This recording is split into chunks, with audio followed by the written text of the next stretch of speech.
doit encore être ajusté, mais à ce jour, notre portefeuille affiche un rendement donc, de 8,4% donc, ce mercredi à l'heure que je vous parle. Donc, alors, comme je vous ai dit dans la première séquence, en fait, nous avons 4 piliers à l'investisseur. Le premier pilier donc, est celui des valeurs de croissance durable. Alors, il est vrai que si on avait vraiment le choix à l'investisseur, on préférait naturellement que ce pilier ait un poids supérieur à 16,2%. Alors, le problème, c'est que des valeurs de croissance durable, ce sont généralement donc, des valeurs qui sont chèrement valorisées. Ce sont des valeurs comme L'Oréal, LVMH, qui, entre parenthèses, a publié donc, de beaux résultats aujourd'hui, des valeurs comme Nestlé. Donc, ce sont des valeurs que nous prendrions bien en portefeuille, mais il faut reconnaître que ce sont des valeurs qui n'ont pas fortement baissé au cours des derniers mois. Alors, il est vrai qu'au cours de ces derniers mois, nous avons malgré tout réalisé quelques opérations donc, dans ce pilier. Nous avons par exemple vendu 25 Sanofi. Alors ça aussi c'est important. À l'investisseur, nous avons l'habitude d'équilibrer de rééquilibrer certaines positions. Donc ça veut dire qu'on peut de temps en temps réduire le poids d'une valeur, soit augmenter le poids de la valeur. Mais donc ici, on a pris donc une partie de notre bénéfice sur le titre Sanofi, et donc il nous reste encore 55 titres Sanofi. Alors il est vrai que comme je vous ai dit, de nouveaux achats seraient le bienvenu, donc on va essayer d'en dénicher, mais le problème est que ces valeurs sont généralement donc, plus chèrement valorisées que des valeurs d'autres piliers.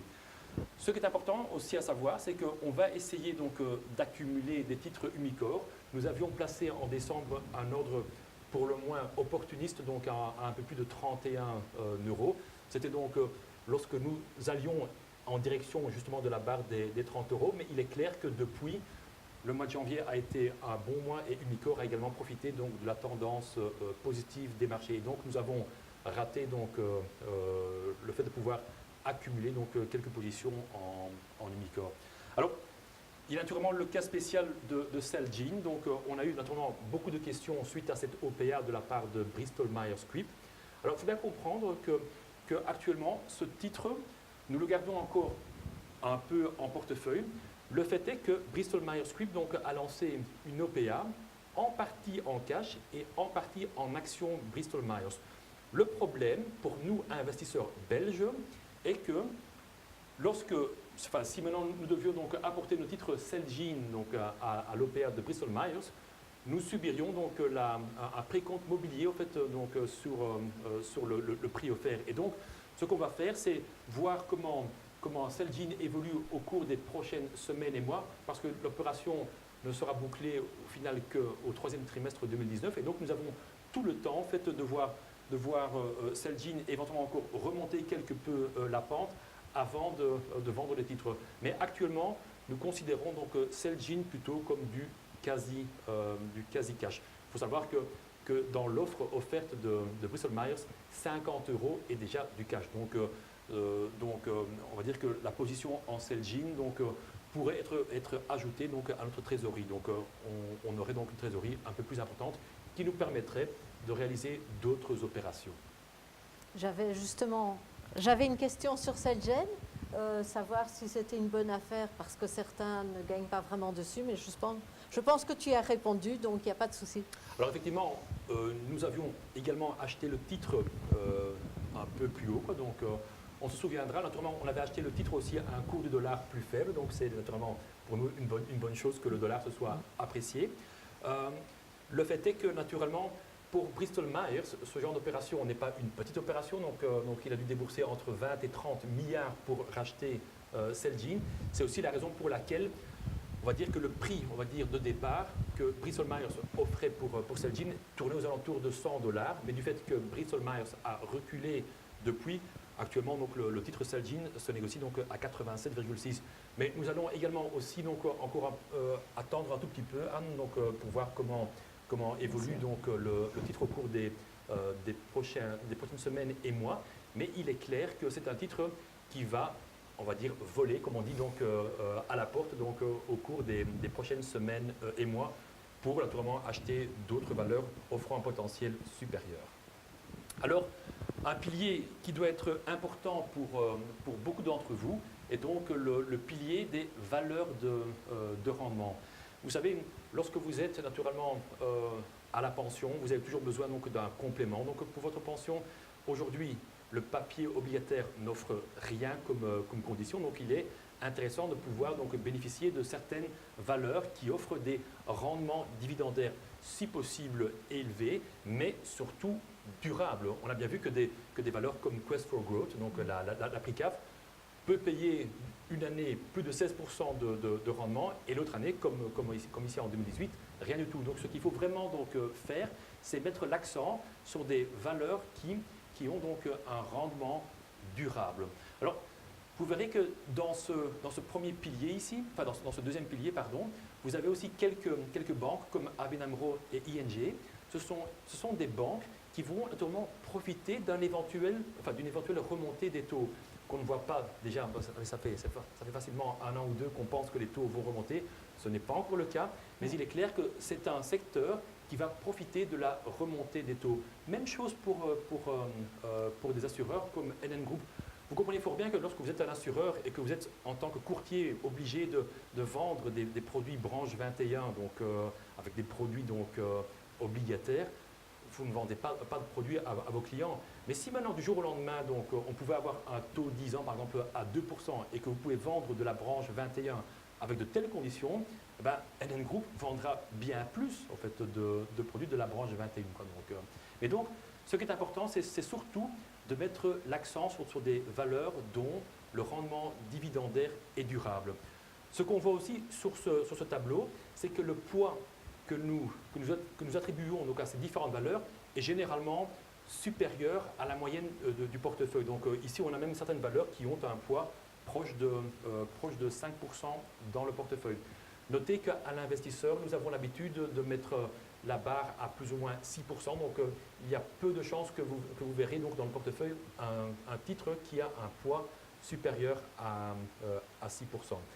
Je voudrais peut-être aussi rappeler qu'à l'investisseur, le portefeuille que nous gérons est un portefeuille qui reprend généralement ce qu'on appelle des big cap. Nous avons aussi des valeurs qui sont un peu plus petites comme la GIMV, mais malheureusement, vous n'allez pas y retrouver donc, des small cap qui pourtant auraient leur place dans votre portefeuille. Il y a beaucoup de valeurs qui ne sont pas suffisamment négociables en bourse et surtout pas pour une revue comme l'investisseur, ce qui fait qu'on ne peut pas les prendre en portefeuille. Donc, je prendrai comme exemple des valeurs comme les CIR, par exemple, hein, qui payent encore aujourd'hui parfois entre 3, 4, 5, 6%, mais qui malheureusement ne s'échangent qu'à raison de parfois 500 titres par jour ou 1000 titres par jour. Donc vraiment pas assez pour être repris dans le portefeuille. Donc le portefeuille de l'investisseur comprendra toujours des valeurs d'un certain poids. Mais donc à vous éventuellement d'aller encore piocher dans des valeurs éventuellement plus petites, mais qui offrent également donc, un rendement durable.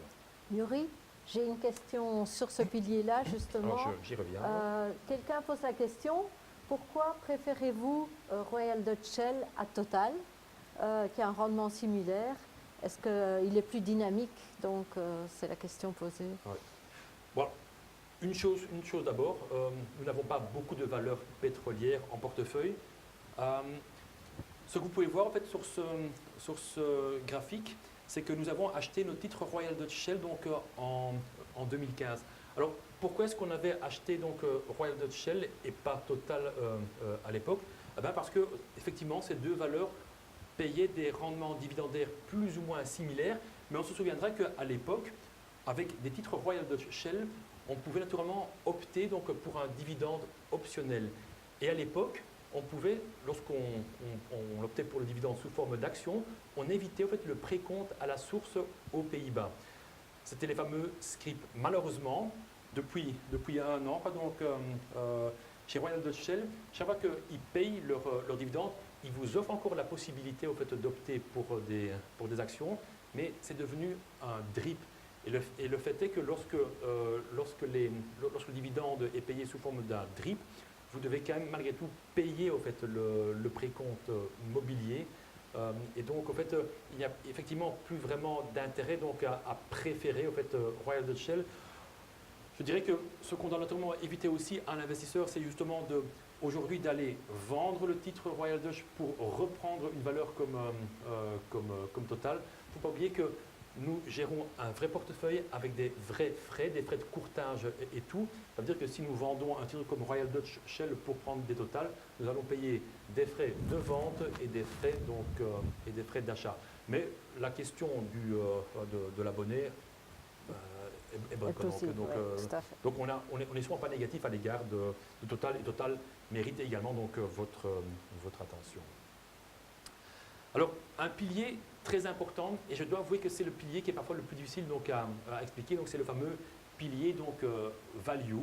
Alors de nouveau, comme je vous ai dit donc dans la première partie du webinaire, ce sont donc des valeurs en fait qui ont, on va dire, quelque chose qui fait qu'ils méritent de valoir plus. Donc si je prends l'exemple par exemple de Carrefour, par exemple Carrefour, ok, Carrefour, on va dire que les marges de Carrefour ne sont pas bonnes, mais Carrefour a également beaucoup d'immobilier qui est sous-valorisé par le marché. Il y a également donc sa filiale donc brésilienne, donc Atacadão, dont on a parlé encore il y a environ un mois. Il faut dire qu'aujourd'hui, Carrefour, ce n'est pas que des magasins en France ou en Italie, en Espagne et en Belgique, mais c'est également donc beaucoup de magasins au Brésil. Le Brésil ne représente que 20% de son chiffre d'affaires total, mais malgré tout, la filiale cotée de Carrefour vaut plus de 7 à 8 euros par action, là où le titre Carrefour se négocie à 17,35. Donc c'est vous dire… 22, ici, oui, pardon, 17, voilà. 17,45. Donc c'est vous dire qu'il y a donc de la valeur dans Carrefour. Alors, un autre exemple de value, c'est naturellement donc, ce qu'on voit avec les holdings. Donc, par exemple, dans le cas de Tubize, Tubize a aujourd'hui donc une valeur intrinsèque qui est bien supérieure au cours actuel de Tubize. Aujourd'hui, cette décote reste supérieure à 40%. Un autre élément à souligner, par exemple, c'est Compagnie des Alpes. C'est un titre qu'on a depuis bien longtemps en portefeuille. Ça va faire peut-être 8 ans qu'on a ce titre en portefeuille. Nous croyons au potentiel justement donc, de ce titre. Pourquoi? Parce que la valeur comptable de Compagnie des Alpes est aussi nettement supérieure au cours de bourse, alors que Compagnie des Alpes est un titre rentable. Donc ça veut dire que la valeur comptable augmente chaque année. Ce qui est important, c'est ce qu'on a écrit ici, c'est de faire attention à la value cyclique. Vous comprenez fort bien que si vous êtes par exemple une entreprise chimique par exemple, et que vous négociez en dessous de la valeur comptable, c'est une bonne chose. Mais si cette entreprise chimique publie une perte par exemple, la valeur comptable va diminuer. Et donc, par conséquent, en fait, le cours de cette cyclique donc, risque de baisser en fait, également. Donc il faut vraiment essayer de prendre une valeur dont la valeur comptable augmente chaque année. Alors, il est vrai que l'année passée, en fait, on a vendu 25 titres Sofina, donc c'était donc l'entièreté de notre position. Alors, il est vrai que fin 2018, Sofina a annoncé une très belle progression en fait, de sa valeur intrinsèque. Le seul hic pour l'investisseur privé, c'est qu'aujourd'hui, moins d'un quart de la valeur intrinsèque de Sofina est aujourd'hui cotée en bourse.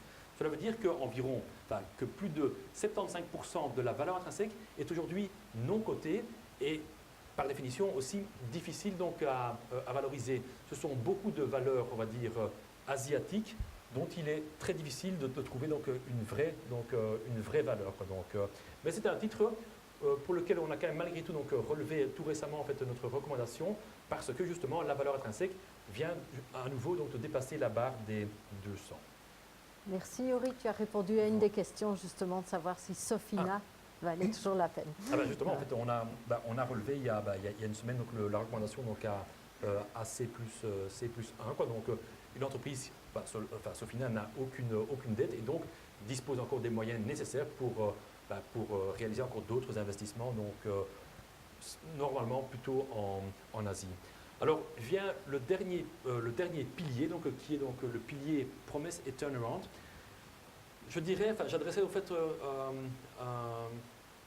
je serais très prudent en fait, si j'étais donc nouvel abonné en fait, de l'investisseur, parce qu'en fait, beaucoup d'abonnés vont naturellement scruter notre système de rating qui, par définition, dit A veut dire digne d'achat.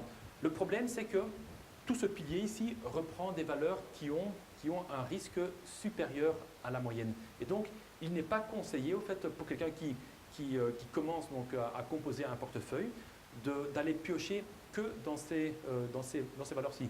Si vous le faites, faites-le également donc, avec des poids appropriés. Vous verrez que dans ce pilier, la plupart des valeurs ont un poids donc, inférieur donc, à 2,5. Si Brunel, donc, qui est un groupe d'intérim spécialisé donc, aux Pays-Bas, a un poids nettement supérieur donc, aux autres titres, c'est parce que Brunel n'a par exemple aucune dette, donc a une trésorerie positive. Et donc c'est un élément qui doit donc rendre confiant. Alors, je voudrais naturellement terminer en fait, par notre dernière acquisition, donc, qui est donc le tracker eShares Core MSCI Emerging Markets. On a aussi eu beaucoup de questions relatives donc, à cette opération, parce qu'il est clair que pendant plus d'un an, en fait, nous avions donc le tracker Global X MSCI Colombia en portefeuille. Si on a décidé d'acheter un tracker nettement plus large, c'est parce que au second semestre 2018, la plupart des pays émergents ont fortement reculé et qu'il n'y a pas vraiment un marché qui sort du lot. Autre problème, et ça on en a beaucoup parlé en 2018, il y a notamment cette nouvelle réglementation depuis le 1er janvier 2018 qui fait que les trackers américains cotés à Wall Street ne peuvent plus être achetés donc, par le particulier belge. Donc nous avons actuellement encore le tracker sur la Colombie en portefeuille. Nous espérons naturellement une remontée au fait, du baril de pétrole pour, au cours des prochaines semaines, en fait, le sortir du portefeuille.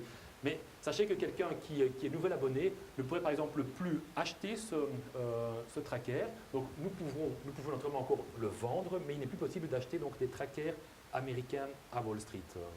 Alors si nous avons pris justement le tracker sur les pays émergents, c'est notamment donc, parce que les niveaux de valorisation en fait, des pays émergents sont naturellement très faibles. On est actuellement donc, à des niveaux donc, proches de l'année 2013.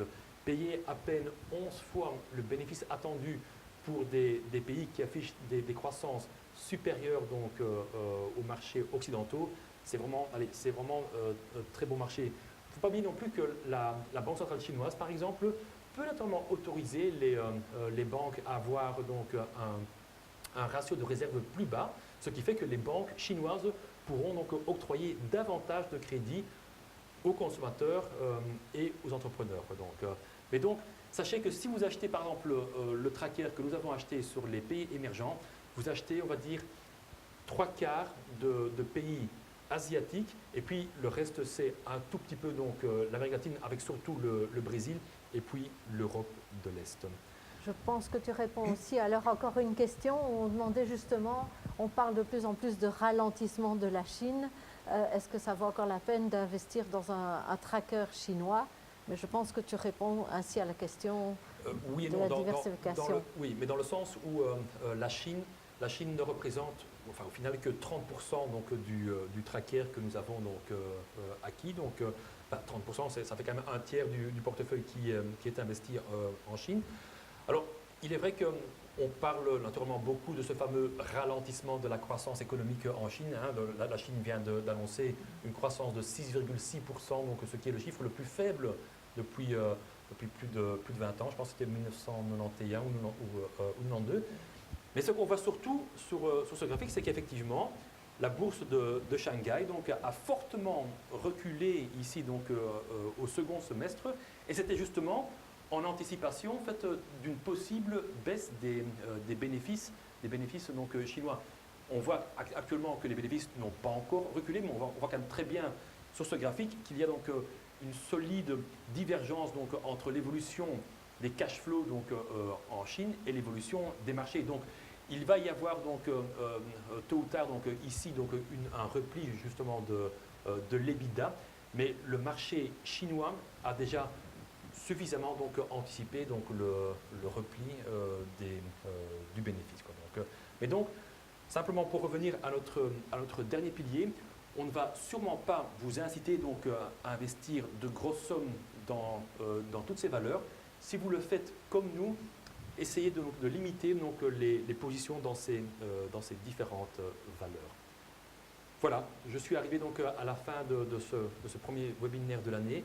Je ne sais pas, J'ai Anne, encore si des tu as questions encore quelques questions ponctuelles. qu'on peut... Oui, oui. Une question qui paraît intéressante, c'est de savoir quand on achète et on vend des actions pour le portefeuille, expliquer un peu comment on détermine les limites. Est-ce que c'est facile, la façon de faire? C'est une des questions posées, mais... Oui, maintenant il faut dire qu'à l'investisseur, on est plutôt donc, des analystes, on va dire, fondamentales, quoi. Donc, on a naturellement l'aide de notre collègue Marc donc de Signaux Boursiers, en fait, donc, qui nous dit ensuite à quel niveau on doit acheter un titre. Et par exemple, pour prendre l'exemple de Mitra, on avait été voir donc, la direction en décembre, qui nous avait dit qu'ils allaient donc présenter au fait, de beaux résultats donc, lors d'une conférence de JP Morgan.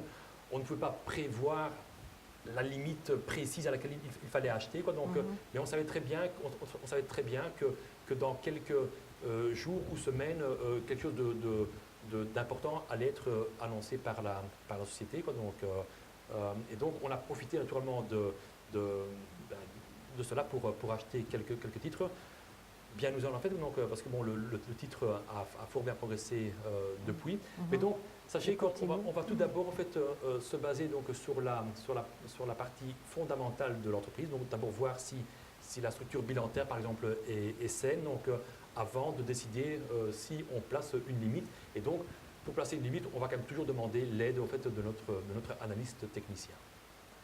Une autre question, c'était de savoir, Melexis, qui a quand même bien baissé, qui a un rating 1, pourquoi n'a-t-on pas racheté des Melexis Oui. Bon, maintenant, il est vrai que dans notre portefeuille, nous avons déjà des titres XFAB. Donc on a acheté donc, une entreprise donc, du même groupe, quoi. Donc, et donc, en fait, c'est vrai qu'on aurait pu acheter des titres Melexis, mais ce qu'on va faire, c'est suivre naturellement l'évolution ici au cours des prochaines semaines. Vous devez naturellement comprendre aussi que nous, à l'investisseur, nous gérons un vrai portefeuille. Nous suivons 600 valeurs. Il est pour nous naturellement difficile d'aller acheter 100 valeurs pour le portefeuille de l'investisseur. Nous travaillons avec un courtier en ligne. On ne peut pas placer non plus donc, 50 ou 70 différents ordres. Mais il est vrai qu'on aurait pu naturellement prendre Melexis. À l'époque, nous avions décidé donc, de prendre une première position dans XFAB, mais on voit très bien que l'ensemble du secteur, que ce soit Besi, Melexis, qui est la maison sœur, voilà, donc toutes ces valeurs donc, se sont redressées ces dernières semaines. Donc, une autre question qui est assez intéressante, c'est de savoir pourquoi vous ne puisez pas plus dans la sélection d'achat, puisqu'on a une sélection d'achat où on conseille quand même des actions au niveau de la sélection d'achat actifs ou valeurs de base. Oui, là aussi je dirais qu'il faut bien comprendre que, voilà, de nouveau, nous avons un portefeuille de 120 000 €, nous avons 30 lignes en portefeuille. Il est vrai aussi que tout un chacun peut avoir naturellement un autre profil de risque. Et donc, si vous voulez naturellement étendre votre portefeuille vers d'autres valeurs, vous pouvez naturellement vous adresser donc, ou vous orienter vers la sélection d'achat, que ce soit la sélection de base ou active.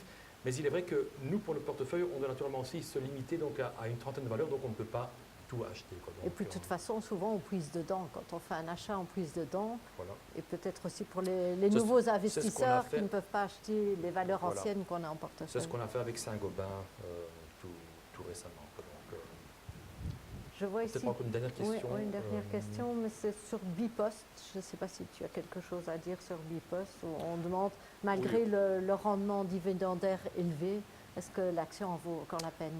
Oui, alors il est vrai que Bipost restera assurément une valeur dividendaire importante.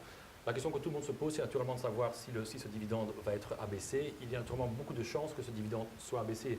À partir du moment où l'entreprise ne réalise plus que, on va dire, 1,2 € de bénéfices, il est difficile en fait d'aller payer, enfin, ou de continuer à payer un dividende de 1,3 € comme ils le font maintenant. Mais il est clair que si demain ce dividende devait être réduit de moitié, le rendement dividendaire de Bipost resterait encore très important. Je dirais simplement que si vous avez encore d'autres questions individuelles. Tubis, tu en avais parlé, et on demande, tu as parlé de la décote qui est importante, et on demande est-ce qu'elle pourra encore augmenter plus et dans quel cas? Non, on va dire que les niveaux qu'on a vus ces derniers mois étaient donc des niveaux déjà relativement élevés. Une décote supérieure à 40% est déjà très important. Il y a quelques mois, on tournait aux alentours de 30%.